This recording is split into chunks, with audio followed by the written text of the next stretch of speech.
Hello again, everyone, and welcome back to the front line with Joe and Joe Pasillo, as always, joined by Joe Resinello. And once more, dear brothers and sisters, let us go into the breach on the Veritas Catholic Radio Network, 1350 on your AM dial, 103.9 on your FM dial, spreading the truth of the Catholic faith to the New York City metropolitan area. We would really ask, our audience, whether it's social media, whether it's on Veritas, to please share this conversation, okay? Because we are very pleased and honored to be welcoming Rusty Reno, R.R. Reno, editor of First Things Magazine, to our show for the first time because he wrote an article that Joe Resinello stumbled upon called "Engines of Destruction." Now, why am I saying this is important? Because First Things is like red meat for Joe Resinello and myself, okay? Because First Things gets into the things that we need to talk about. So taxes are important, yes, and foreign policy is important, yes. But these are the things we need to be talking about. And in the engines of destruction, Rusty points out a couple of those things we need to keep our eye on. Let me give a quick bio. R.R. Rusty Reno is the editor of, like I said, First Things Magazine. His books include Fighting the Noonday Devil, In the Ruins of the Church, and Redemptive Change, Atonement, and the Christian Cure for the Soul. He was formerly a professor of theology and ethics at Creighton University, where he taught theology and ethics for 20 years. In 2010, Dr. Reno took a leave of absence to work full-time at First Things, where he has remained the publication's editor since 2011. Rusty received a BA from Haverford College in 1983 and completed his PhD in theology at Yale University in 1990. Rusty Reno, welcome to the front line with Joe and Joe, our brother. Great to be on the front line. That's where we all need to be, on the front line. That's exactly right. We know how this conversation is going. We all need to be on the front line. Joe Resinello, I'm going to hand it over to you. Rusty, we always begin our conversations with a prayer to Our Lady. In the name of the Father, Son, Holy Spirit, amen. Remember, O most gracious Virgin Mary, never was it known that anyone who sought your help or sought your intercession was left unaided. Inspired by this confidence, we fly unto you, a virgin of virgins, our mother. To you we come, for you we stand, sinful and sorrowful. O Mother of the Word incarnate, despise not our petitions, but in your clemency hear and answer us. Amen. Name of the Father, Son, Holy Spirit, amen. Rusty, I don't want to take up too much airtime because we definitely want to talk about engines of destruction, but I do want to focus on the fact that you did teach at a Jesuit school. I went to a Jesuit college. I kind of want to compare notes because higher education is important. I also want to focus on your experience at Yale to understand what's going on in the Ivy League, because in many of these schools, we're forming the leaders of America, in some cases the world. When you were at Creighton, and again, I don't want to throw stones, full disclosure, I went to Scranton University. Then I went to St. Peter's College to get my MBA. I like to call it Harvard on the Hudson. And I have some views on the Jesuit experience. I'm interested in yours. How was your time at Creighton? I would say mixed. You know, my joke about Creighton was that it was a Jesuit university, very confident about that. Catholic, not so much. And I think that's kind of probably characteristic across the board. So the negative there was an arm's length from the magisterium. And, you know, that was frustrating on the one hand. On the other hand, you know, I had to say that, you know, the kids were required to take 3 classes in theology to get their BA. And that's pretty substantial during my time there. And, you know, a person couldn't graduate from that school and think that only stupid people believe in God. And, you know, there's a lot to that. So I would say this, you know, I wish that the school had a more robust affirmation of the full scope of the Catholic faith, especially on moral issues. But I have to give credit to the school for, requiring every student to encounter, the theological reality of God's existence and the reality of the church. So, I guess, you know, I'm saying I'm mixed. You know, I was a blessing. I remember when I was interviewing for my job there, the Jesuit who was a department chairman said, "Why don't you come to my candlelight mass that I have 10 o'clock or 9 o'clock at night on Sunday?" I said, "Okay, sure." And I'm thinking, you know, maybe 20 kids or something, 500 students. And I thought, wow, I'm not in Kansas anymore. It's not, you know. So the student body was pretty pious, actually. And that created a very positive environment for a young person of faith who shows up on campus.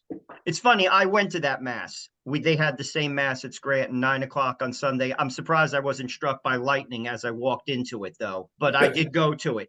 My experience was it was a school within a school. If you wanted, a deep Catholic faith, there were people who did. And then there were a large circle did not, and it was a lot of partying. We had to take 2 semesters of theology, 2 semesters of philosophy, which I think is very good. I will say this, Stu, some of the best people I ever met went to the University of Scranton. The mantra people for others is something the Jesuits do very well. Some of the best people I ever met in my life, some of which don't go to church, but live better than some practicing Catholics that I know, graduated from the University of Scranton, giving of themselves, who were gifted beyond comprehension. My roommate being one of them. 280 pounds, 6'3", the mind of an engineer. He teaches grammar school in the ghettos of LA. So, I mean, does not go to church. So, I mean, like, I could say that my experience there was good, but I do think it's a little secular. And I think we could do better. And I think we're seeing that in Catholic schools moving forward in some of the new ones that are popping up. Yeah, Joe, and I would say also that my 20 years teaching with Jesuits really helped me understand this pontificate. Fair enough. Part of it is that, I kind of saw that these Jesuits would adopt these liberal theological ideas kind of instrumentally. Their piety was often quite traditional, but they thought the best way to bring kids into the church was to be loosey-goosey guitar mask kind of guys. And I think that they were mistaken. By the time I left in 2010, I think the trend had already shifted. Young people want actually the solid. This is why the Latin Mass is is so popular with young people. They want solid. They want a solid anchor in tradition. They don't want loosey-goosey liberal Catholicism anymore. I would agree. And I would agree. And that's why, as you said, there's a lot of new life in Catholic higher education, and I think this is a good season we're moving into. Pope Benedict said we were going to have a smaller, more faithful church, and I think we're seeing that. I was talking to a young priest friend of mine saying it's a great time to be a priest. I mean, on the one hand, you're going to be exhausted because you're going to be overworked because there's not enough of you guys. But you are actually coming into ministry at a time when people actually want what you are giving, as opposed to 1975, when a lot of cultural Catholics were still in church, and they didn't want. They wanted it to be watered down. Very few people going to church now want it watered down.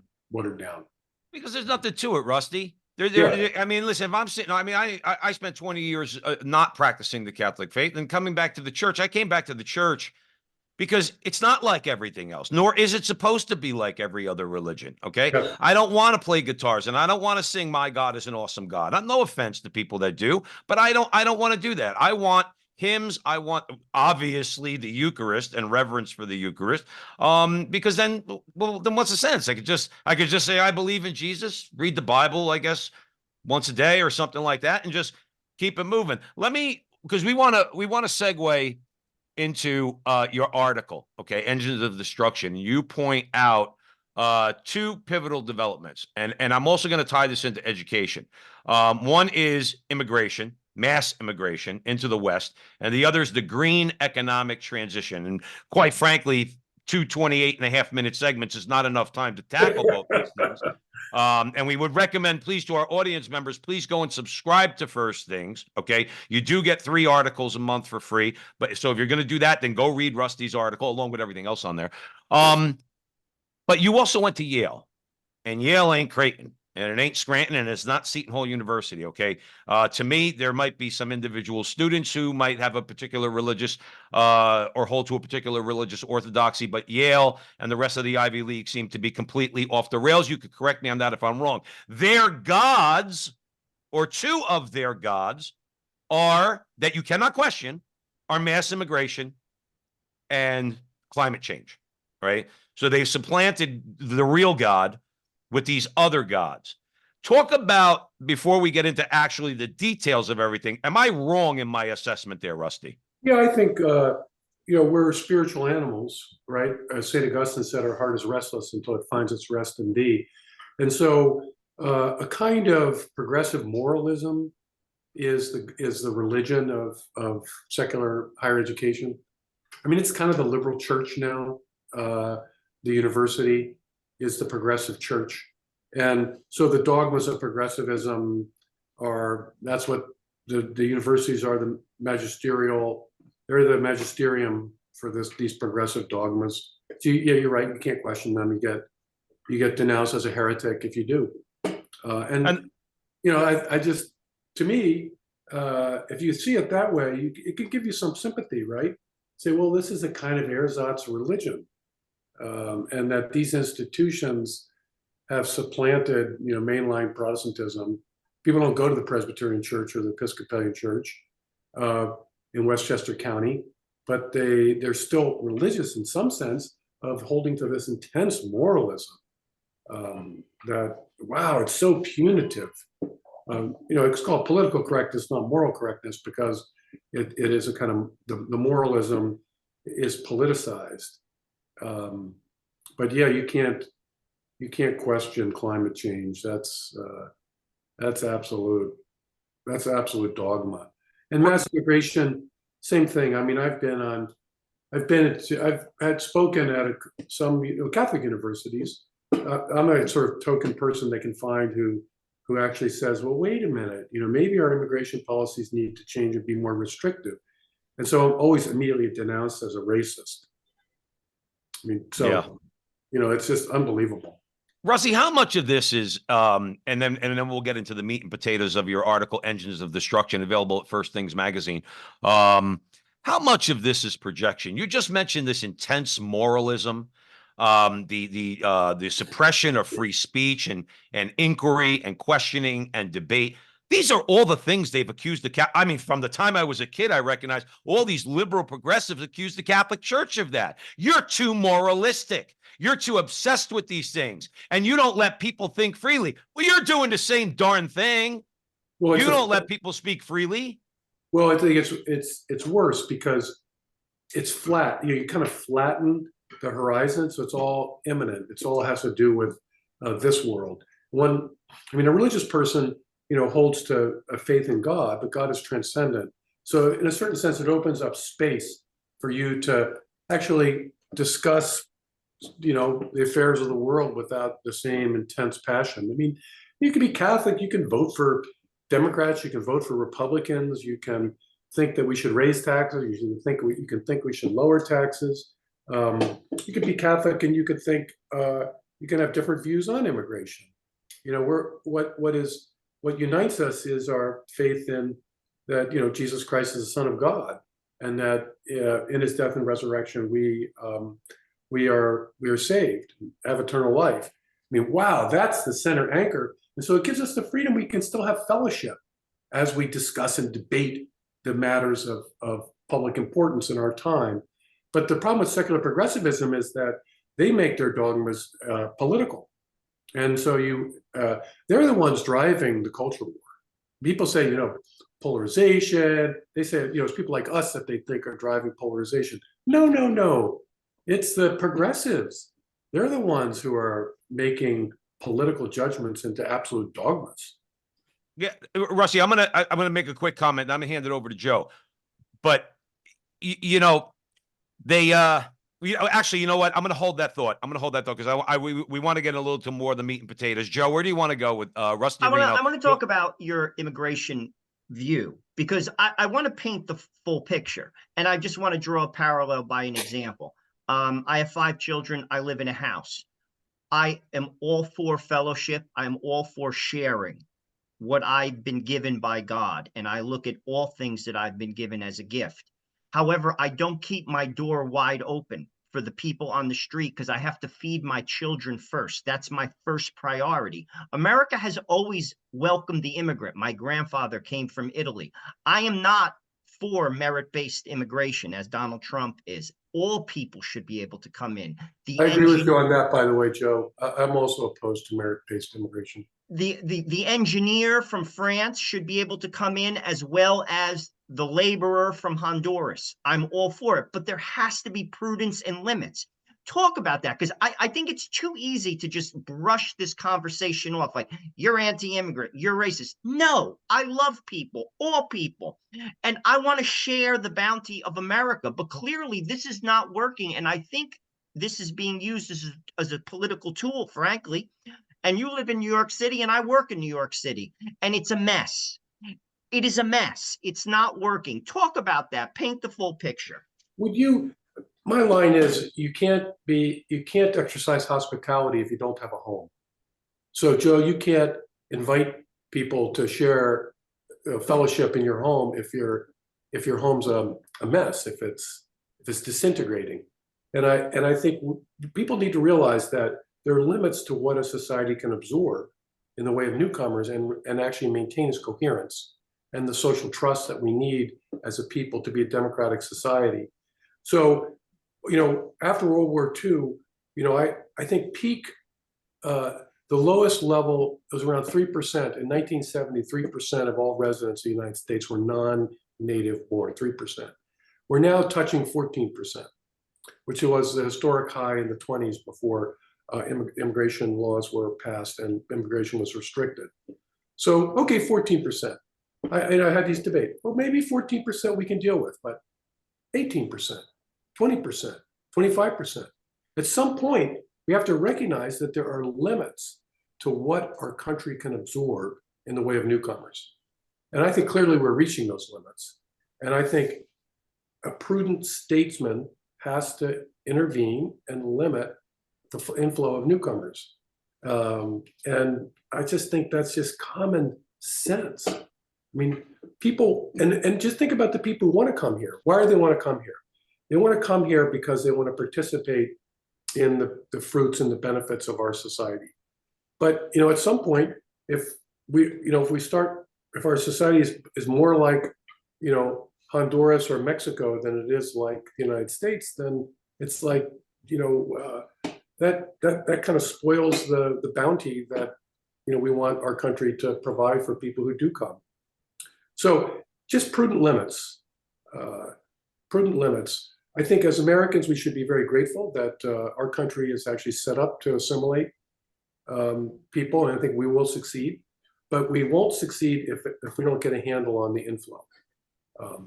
And so I think we need to press the pause button and enter into a season of digestion, so to speak, to digest all the newcomers who have come in the last 20 and 30 years, and so that we can remain a country that welcomes newcomers rather than one that's overwhelmed by newcomers. I just don't think it's complicated. Rusty Reno's joining us here at the front line with Joe and Joe, editor of First Things Magazine. Please go online and subscribe to First Things, because you're not just going to read the article we're discussing, which is Engines of Destruction. On there are some of the best writers out there that are hitting the nail on the head. That's the thing. We say all the time at the front line with Joe and Joe, we have to have knowledge of what's going on around us. And quite frankly, Rusty, I don't have the time to research all this stuff. That's why we need people like you out there who are commenting. I would say, also, I go and get my morning cappuccino from this guy who opened a little shop down the street from my apartment. And, he's Tibetan. His parents fled with the Dalai Lama in 1950 when the Chinese took over Tibet. He was born and raised in South India, immigrated to the United States when he was 13 years old with his family. Entrepreneur, like he's great. Immigrants do renew our country. I love him. But it's interesting. I asked him, what do you think about the whole migrant situation? He was disgusted by the illegality, the complete lack of any limitation. And he said to me that we put them in the Roosevelt Hotel while our people are sleeping on the streets. Now, that's a beautiful statement. a person not born here speaking about his fellow Americans as our people. And that sense of responsibility for one's own. The problem is, what is with our elite? Why don't they feel that sense of responsibility? And what's wrong with the people running our country? Why is it that some, small-time little shop owner from Tibet actually understands what it means to be a fellow citizen? We take care of our fellow citizens first. Yeah. And I think I've heard rich people talk about how, oh, well, unemployment's at 3%, native-born Americans, they're drug addicts, they can't pass drug tests, we need to bring in new people. I mean, I've heard them say that often. And you think, I just want to, smack them in the face and say, well, maybe you've actually, the last 50 years, you've set up a country that's a culture that is so toxic that it shipwrecks the people who are born here. And your solution is to import people from elsewhere, rather than actually maybe reforming our culture so it's not so degraded, and so that young people aren't don't wind up killing themselves from drug overdose death. And we're at 50%, touching now 50% of all children born out of wedlock. I mean, is this a recipe for a functional country? No. And look, quietly, billionaires, they recognize this, and I think quietly they think, bring in these people from elsewhere, and they'll be functional because they bring the social capital from their own countries. They bring in a more traditional outlook. But then you say, are we really doing them a favor? Because what are their children and grandchildren? How are they going to turn out in a society that celebrates, that celebrates the whole, that it's always waving the rainbow flag and celebrating, the LGBT agenda, and yeah. So anyway, I'm kind of ranting here. Sorry about that. Oh, that's okay, Rusty. But real quick, I love in the article that I'm going to steal. I'm not borrowing it. I'm stealing it. Okay. The two words, Rainbow Reich. Yes. I think that's so appropriate. They do not tolerate. I mean, it is an empire, a Reich, and it's a deliberate echo of Nazism. It's a ruthless in the way that they will punish anyone who dissents from their dogmas. Let me explore that a little bit, because I always try to think of when people hear things like, if ultimately God does not impose himself on others, nor do we. I am very tolerant of people who choose a route that, in my view, is a mortal sin. I love them as they are, and I love them so much I want them to change. However, they're not tolerant of me. I pay taxes. And that's why I think that's an appropriate, like euphemism here, because my view is not respected. I have children. I can't send them to public school. I can't send them because they're going to learn about anal sex when they're 8. And that is twisted. That is twisted. Joe, what the dynamic here is this. They are advocating an affirmation of things that are contrary to nature. And so, there's a kind of way in which the conscience still whispers the truth, the moral truth to them. So you have to suppress every voice of moral truth in order to create the sort of psychological freedom to do these things that are contrary to nature. So the activism is just, it's never going to end, because you have to keep these natural, you have to keep conscience at bay. Whereas we can say, look, it's wrong, but often in Catholic moral teaching, you don't make illegal things where sometimes the harm done to society is greater by, like if you punish lying or deceit or things like that. It's just that the punitive effort would do more harm than good. And you can see that with respect to many aspects of, the Puritan experiment in New England. They tried to impose morality much too completely through the power of the state, and it was counterproductive. Yeah, one of the things we can say recognize that they cannot recognize that. Right. And Rusty, I mean, this is one of the reasons why Joe and I at the prompting of a very good priest, decided to start doing this show along with a lot of other people out there, of course, in publications like yours, First Things Magazine, is that we have to try to raise the consciousness of the people so that they understand what's going on. Okay, why? Because I have a PhD on the wall? I don't. But you mentioned common sense earlier. There is no common sense. These things you can argue with. You don't need an arsenal of degrees to you just say, hold it, hold it. What are you talking about? Some transvestite could read a book to a 5-year-old kid in a library. What are you talking about? You want to transition kids at 8 years old about their parent without their parents' approval. What world do you live in? Rusty, your comments. We have about a minute or two before the break. One of the hardest things when you're growing up is to figure out how to be a man or a woman, how to be a woman. When you're an adolescent, when you're in puberty. And the idea that we're going to disorient kids with respect to the difference between men and women, I just as a recipe, if you think mental health for young people is bad, you wait till this current generation comes of age. It's going to be in the toilet. And why? Because we've adopted these absolutely insane policies with respect to deliberately disorienting children with respect to what it means to be a man and a woman. Crazy. And that's the thing too. It's so blatant. Like the things that you hear, Rusty, like let's say, Joe and I have to go on social media because that's where we find a lot of information that we want to use on the show. When someone gets up, a teacher gets up in front of a school board and says, what qualifies the parents to teach their children? And we and nobody like remember back in the day with vaudeville, you used to get the hook. Like the hook would come in and take them off the stage, right? It's like, where was the hook on this teacher? I hesitate to call her a teacher. Where's the hook on this teacher to say, excuse me, I am the primary educator of my children. You cannot take that right away from me. I don't care how much political power you have. See, that resonates with people, Rusty. People don't like that. All right. People are very tolerant in America, with Joe and I believe. But when you start crossing that line into you're going to tell me that I can't teach my children, let's say, the Catholic faith and the truth about sexuality, that's where we draw the line. Rusty Reno, we're going to take a quick break. We're here at the front line with Joe and Joe on the Veritas Catholic Radio Network. So, Rusty, it's firstthings.com, correct? That's it.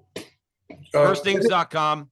Read us. We would encourage everybody out there to please go and subscribe and go and read their articles. Fantastic authors, again, equipping us to fight this culture war that we're in. If you think we're not in a spiritual battle, a culture war, then you have your head in the sand. And you need to get your head out of the sand. One of the ways you do that is you listen to the front line with Joe and Joe, and you share our videos all around social media and our radio show by downloading the Veritas Catholic Radio Network app and sharing it with your friends. So we have Rusty Reno here for another fantastic segment where we're going to talk God of Gaia. We'll be right back.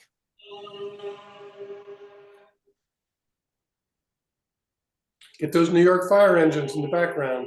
Woo-hoo. There you go. Love it. Welcome back, everyone, to the front line with Joe and Joe. Joe Pasillo, Joe Resinello. We're way in the breach with Rusty Reno, the editor of First Things Magazine. Please go to firstthings.com and subscribe there. And the information you're going to have there be overwhelming and incredibly valuable. Joe and I, social media, Veritas Catholic Radio Network. Please share these conversations because they're important conversations. Joe Resinello, I'm going to hand it over to you. Let's talk green transition. I think this is something that a lot of people are missing because it's happening in plain sight. Something I always say to people is this: if you are in the middle class, you cannot afford to vote for people who embrace this ideology because, frankly, it's driving the prices of everything out of your paycheck. You can't afford milk. I've seen, my wife just told me a Happy Meal at McDonald's is like 18 bucks. I mean, because of meat. They don't want you to eat meat. Talk about how this is impacting the middle class. Globalists are destroying the middle class. And frankly, if you are in the middle class and you're voting for someone who embraces this ideology, they're slitting your throat. Am I wrong? Yeah, I think the listeners need to just realize that the green transition it's a fundamental, I mean, think about, we spent the 20th century building out an energy infrastructure around first coal and then petroleum.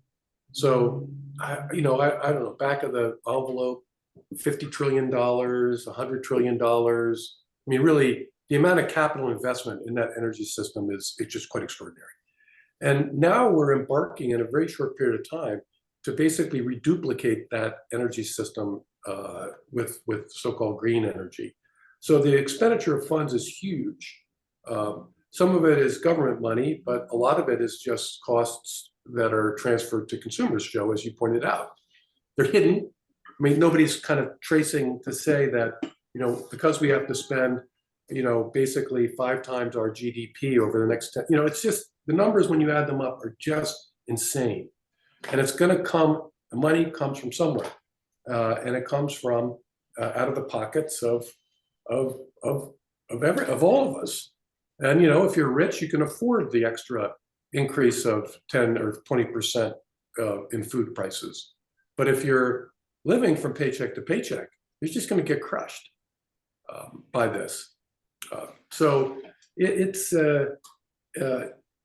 just strikes me as kind of insane. The Europeans are farther along.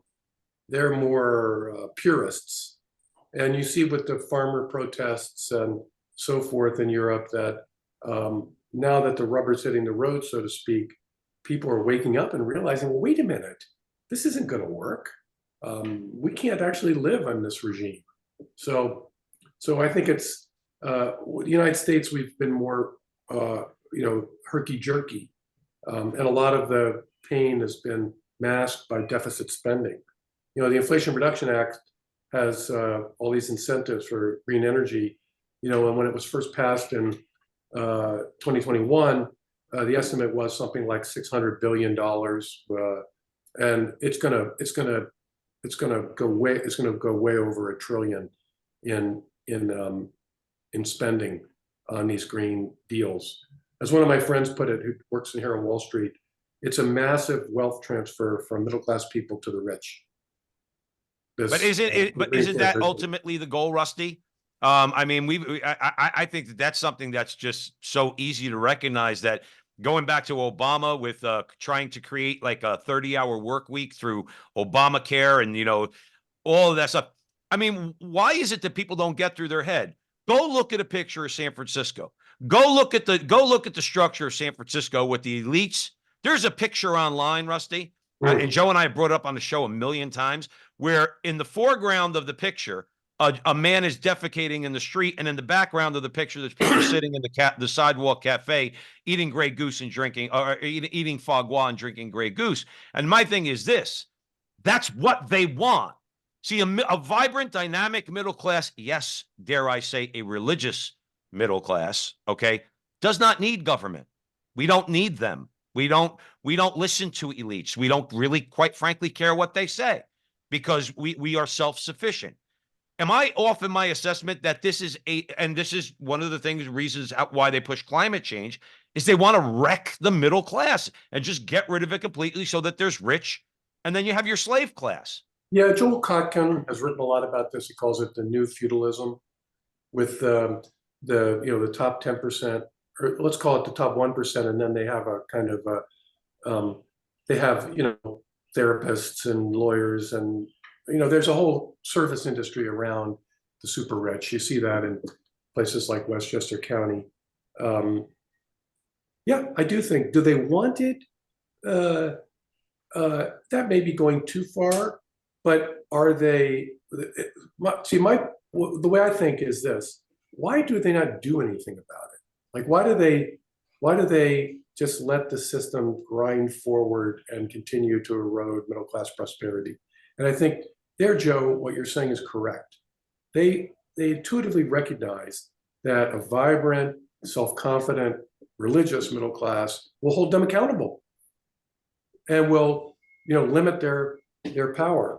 And so really, if I was advising the billionaires, I would say, the more you degrade and demoralize the median American, the more unrestricted power you will have, because those people will become clients of your patronage rather than independent actors.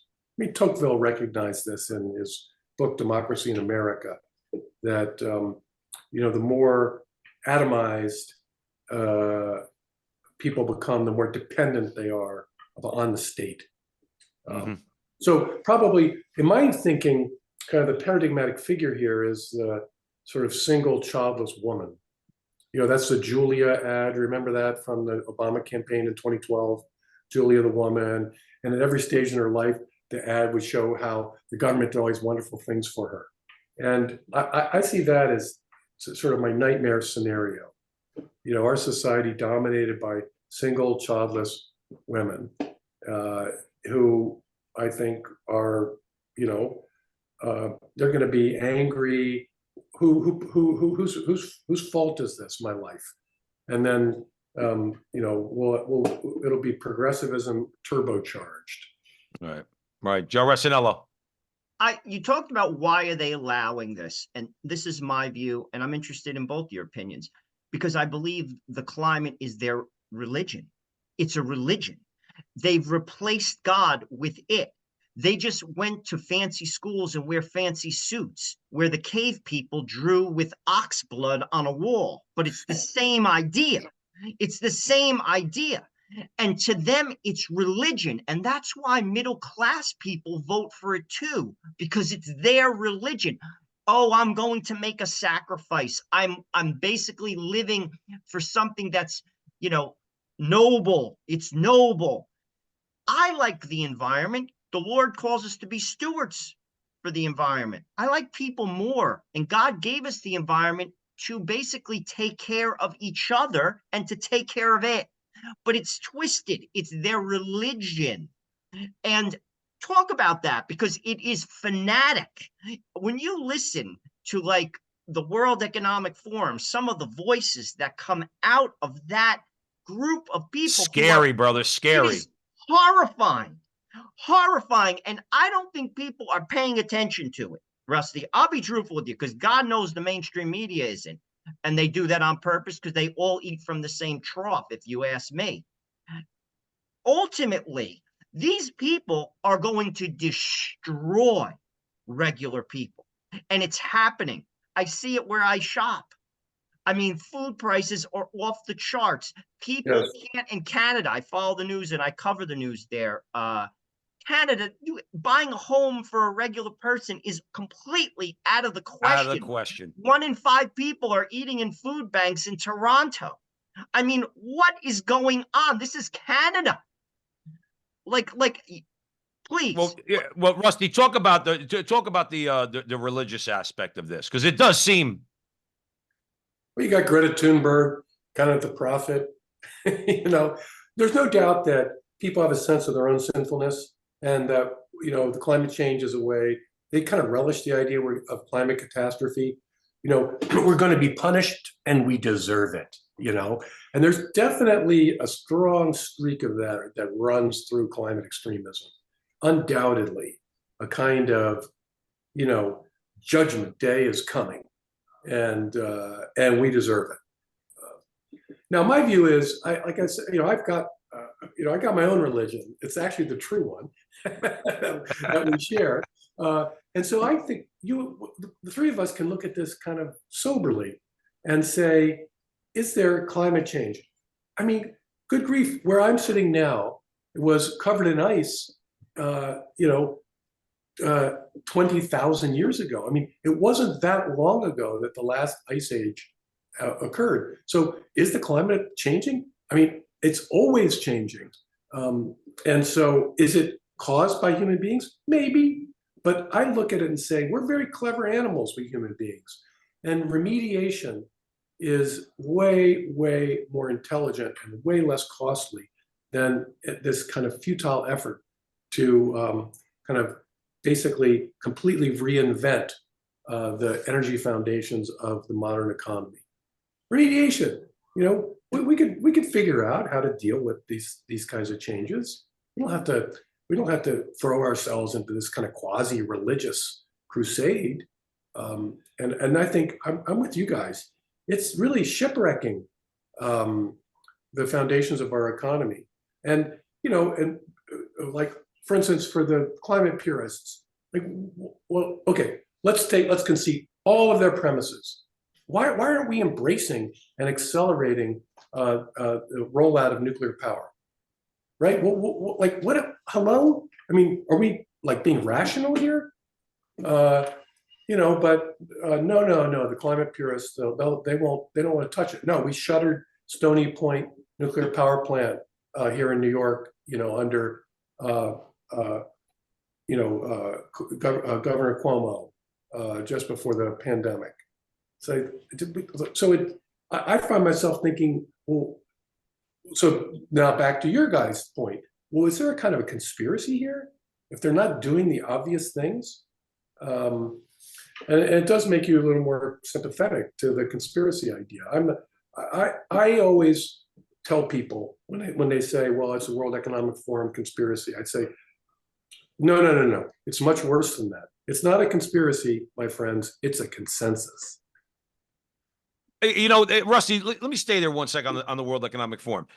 When people call us conspiracy theorists because we have these conversations, okay, we're using what they say themselves, what comes out of their own mouths. It's not like, I'll give you a perfect example. Scares the bejesus out of me, okay? This, you talk about prophets or false prophets. This guy, Yuval Harari, there's a video going on out there, going around lines. I think it's a TED Talk or something like that, okay? Where he's actually telling the audience there are no such things as rights. That if you open up a person and you look inside, you won't find these rights. That these things, like God, we make up to make ourselves feel better. So, and the reason why I bring that up is to say, we're not connecting any dots, or we're putting it like this: the only dots we're connecting as quote unquote conspiracy theorists are using the words that are coming out of your very mouth. Yes. Now let me stay here for a second, Rusty, because this is something that I'm very interested in. I want your opinion on it. Okay. Obviously the Soviet Union collapsed. All right. Back in 1990, 1991. That never met. Now people said, and I used to laugh at this, when Al Gore got up there when he was running against Bush, said, we defeated communism. You didn't defeat communism. Communism is alive and well. Just because the Soviet Union collapsed doesn't mean that communism is not alive and well, or at least the Marxist impulse, okay, to try to control. Number one, to destroy Western civilization, okay, and to destroy the belief in God, and then make themselves into gods. This is the way I view the world. I look at the Marxists like the Black Book of Communists highlighted. The book came out 30 years ago, that communism is an international criminal conspiracy. That's the way I see it. I look at all these things when it comes to letting immigrants flood into Europe and America and the green climate agenda and all that. I look at all of it as a criminal conspiracy, because what they're trying to do is wreak havoc on a global level, okay, get rid of a lot of people, and then have the control that somebody like Stalin could have only dreamed of. Now, I know that was a little bit of a rant, Rusty Reno. But I would say I don't think it's a conspiracy to wreak havoc. Instead, it's the old line about the people running our country are so smart but so stupid. In other words, I think they really do think, well, we can really orchestrate this. And we can, multiculturalism, if we have enough DEI officers and enough sharing and programs, that we can really kind of orchestrate this wonderful multicultural future. And they don't just recognize the limits of the tragic character of life and the limits of human reason. And so what they do is they wreak havoc because they falsely think that they can control events. And orchestrate these grand, roll out these grand transformative plans. I think that is obviously Marxism is this grandiose theory of history, and that once you understand where history is going, you can be a tool to bring it about. And instead, you wreak havoc, and a lot of innocent lives are lost. So in that sense, I do agree with you. The outcome will be chaos, and that's my fears. It's one of my fears. Like if the people running our country don't get their heads on straight, then they're going to lead us into an abyss. And and as is always the case, the rich, they have a safety valve, they have an escape hatch. Ordinary folks do not. So it's the ordinary guy and gal who's going to wind up paying the price for these misguided efforts. Oh, absolutely. Rusty Reno's joining us here at the front line with Joe and Joe, editor of First Things Magazine, firstthings.com. Please go on the website and subscribe. And there's a lot of information there that you're definitely going to be able to use. Joe Resinello. As a result of a lot of things we're talking about, you're seeing populist presidents, surface throughout the world. Italy, Argentina, and Trump. He's a populist. How do you see that trend going? Will the globalists just muscle these folks out? You're seeing what they're doing in Hungary. Clearly, he's not on the hit parade of the EU, and they're doing everything they can to fight against him. But clearly the press is not on their side. But this is what the people want. Yet, and I thought this was interesting, you noted in the same magazine, January 2024, a post-democratic era, where basically it's like the people vote like Brexit. They want this, and then the government says, no, thank you very much, sit back down. And we're seeing this. You noted what happened in Germany recently. It's dangerous, and it's happening right in front of people. And yet people accept it. Your comments on that, because I think you hit it right on the head. People are accepting it less and less. There's a rising tide of frustration throughout Western democracies. And as that frustration builds, voters are disobeying their betters. Ordinary people are disobeying what they're told they must do and believe. And as that disobedience rises, the efforts by elites to effectively veto the general populace, that they increase. I mean, obviously these prosecutions of Trump are a good example of using the legal system in order to stymie the will of the populace. You mentioned Brexit. There it wasn't legal mechanism. It's just inaction by elites. If you're going to change things, somebody has to actually institute the change. And we saw this. Trump has got his doubts about NATO. I think he speaks in a kind of crude way, but I do think it's.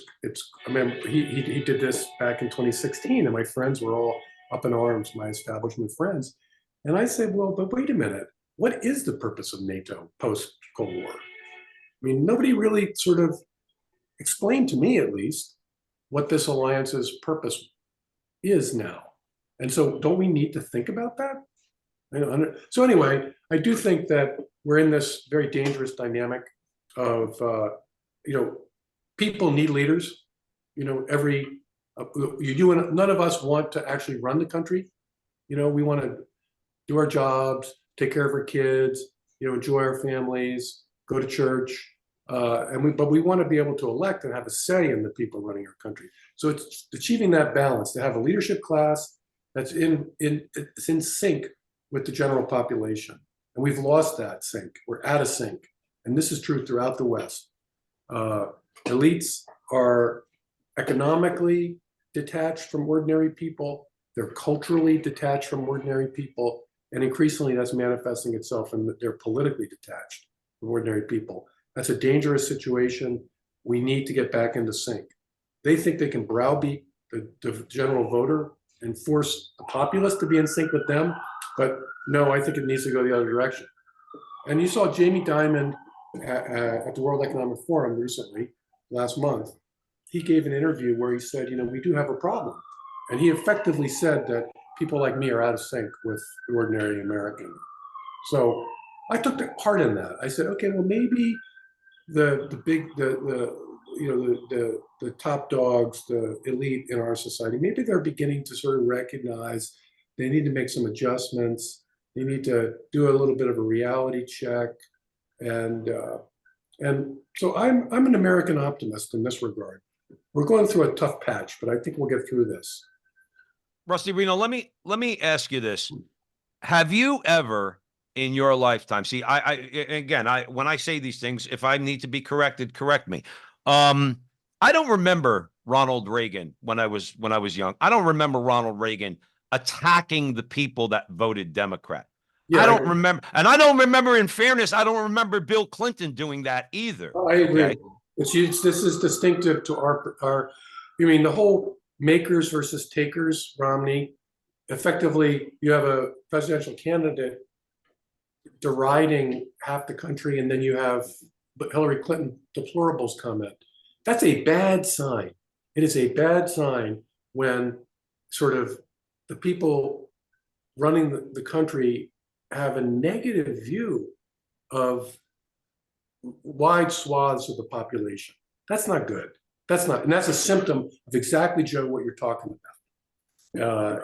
And that was not the case. It was not the case previously. And then you get Joe Biden. Anybody who votes for Donald Trump is a racist, Jim Crow 2.0. Yeah. I mean, those are assassination words.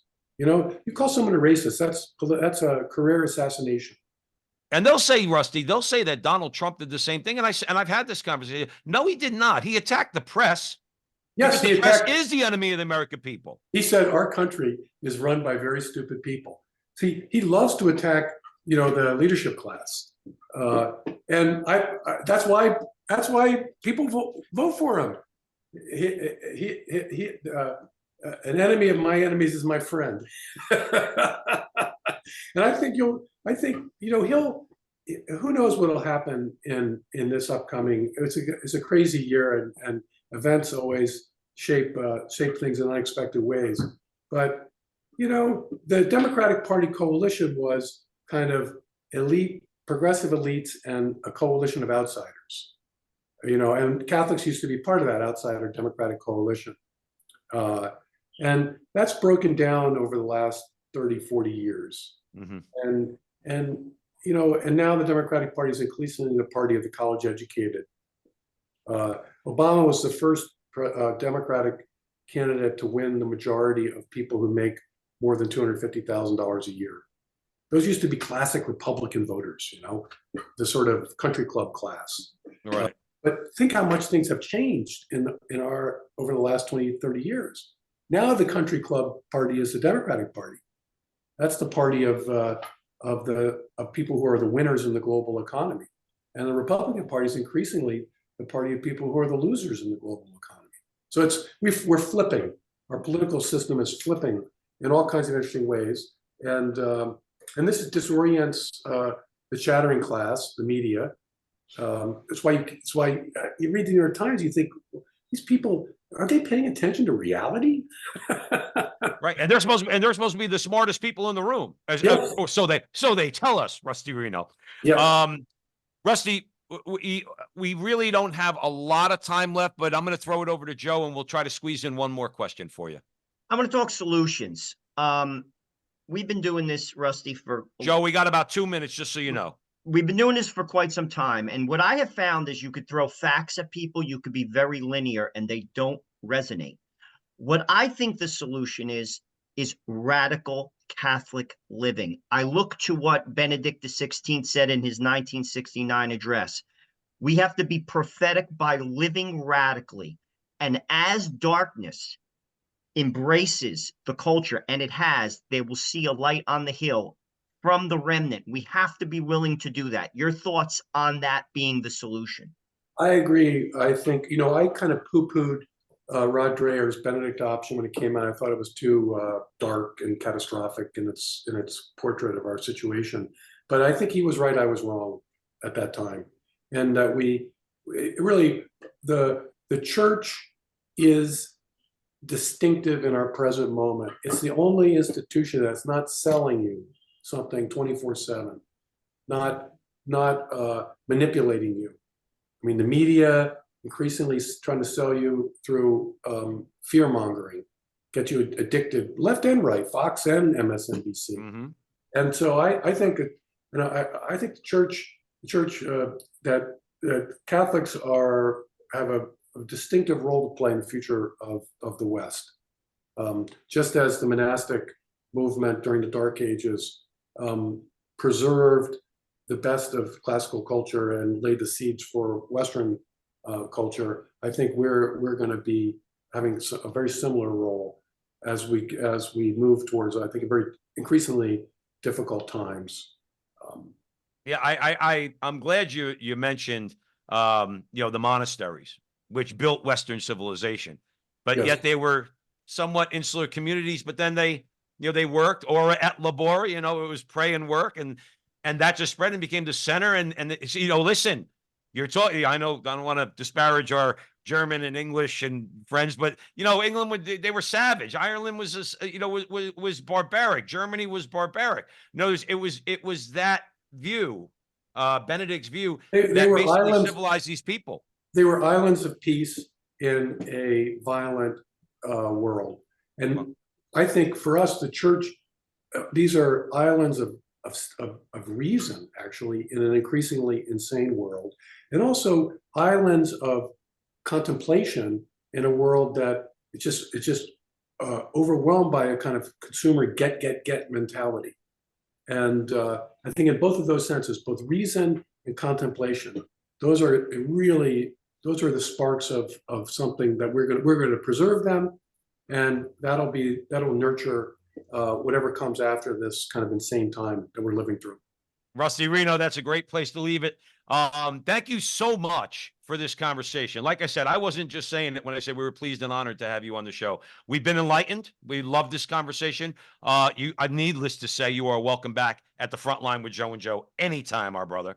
All right. So we really appreciate it, and we would encourage everybody out there to go and subscribe to firstthings.com, firstthings.com, where you're going to be able to read a lot of this stuff. Engines of Destruction, that's your first assignment. If you're listening to the front line with Joe and Joe, that's Rusty's article. You'll find it on there. Rusty Reno, thanks again. Thank you all out there for joining us on the Veritas Catholic Radio Network. And remember, until the next time, that our conversation is your conversation, and that conversation is going on everywhere. We'll talk to you soon.